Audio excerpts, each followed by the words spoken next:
Euskaldun hona garritzeko da, nola ez dira loztatzen,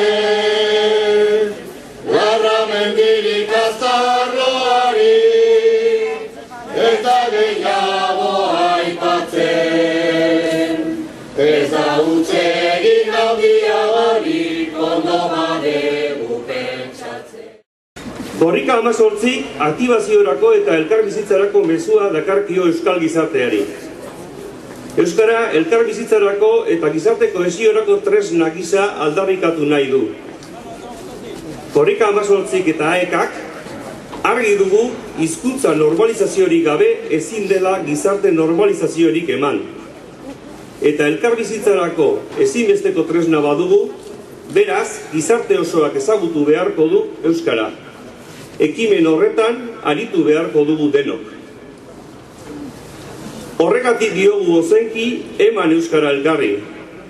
Guztion egin beharra delako, eta elkarbizitza hobetzeak guztio egingo digulako mesede.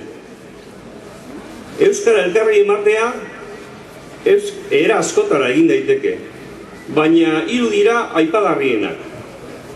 Alde batetik, daukanak eman egin behar du. Euskaldunok euskara erabiltzeko joera landu behar dugu, transmititu behar dugu.